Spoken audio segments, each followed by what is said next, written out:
Hello বন্ধুরা, study motivation YouTube চ্যানেলে তোমাদের সকলকে স্বাগত।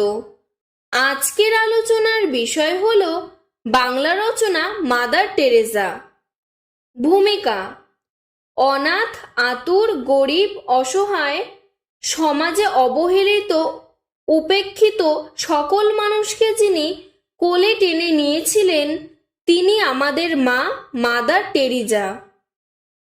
জন্ম ও বংশ পরিচয়: আমাদের দেশ থেকে অনেক দূরে ইউরোপের যুগোস্লোভিয়া রাষ্ট্রের স্কোপেজ শহরে 1910 খ্রিস্টাব্দের 27শে আগস্ট এক ধর্মপ্রাণ পরিবারে জন্মগ্রহণ করেন।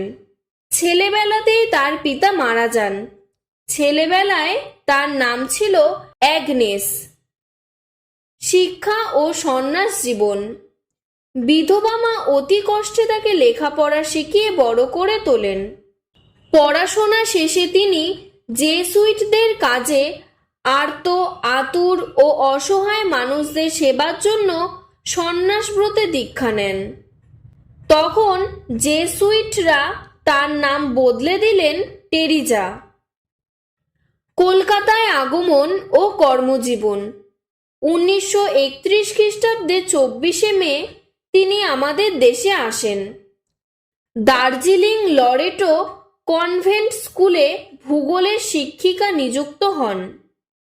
পরে কলকাতার এন্টালির সেন্ট মেরি স্কুলের শিক্ষিকা রূপে যোগ দেন। কাছেই মতিঝিল বস্তির দুঃখী মেয়েদের দেখে কেঁদে উঠেছিল তার অন্তর। সঙ্গে সঙ্গে শিক্ষার কাজ ছেড়ে বেছে নিলেন সেবাব্রতী জীবন। মানব সেবায় আত্মনিয়োগ: যেখানেই দুঃখী, দরিদ্র, অসহায় কোনো মানুষ তার কাছে জানিয়েছেন দুঃখ বেদনার কথা, টেরেসা অমনি ছুটে গেছেন তার চোখের জল মুছিয়ে মুখে হাসি ফুটিয়ে তুলতে। দুঃখীর দুঃখ দূর করার জন্য, আর্ত আতুরের সেবা করার জন্য প্রতিষ্ঠা করেছেন মিশনারিজ অফ চ্যারিটি নামে একটি সেবাব্রতী প্রতিষ্ঠান।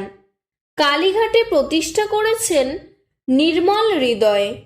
এই প্রতিষ্ঠান আজ সারা পৃথিবীতে অনেক শাখা প্রশাখা খুলে দুঃখী ও দরিদ্র মানুষের সেবা করে চলেছে। পুরস্কার লাভ: 1979 খ্রিস্টাব্দে শান্তির জন্য তিনি নোবেল পুরস্কার পান। 1880-তে ভারত সরকার তাকে ভারত রত্ন সম্মানে ভূষিত করেন। উপসংহার: 1997 সালে 5ই সেপ্টেম্বর কলকাতায় অসহায়, দরিদ্র ও দুঃখীদের কাঁদিয়ে মাদার ইহলোক ত্যাগ করেন। তার মহাপ্রণয়ে পৃথিবীর বিভিন্ন দেশ থেকে বহু সম্মানীয় ব্যক্তি তাকে শেষ শ্রদ্ধা জানাতে কলকাতায় এসেছিলেন। তোমাদের যদি এরকম আরো অন্য কোনো রচনার ভিডিও দরকার হয় আমাকে কমেন্ট বক্সে জানাবে, আমি তোমাদের সাহায্য করব। ধন্যবাদ।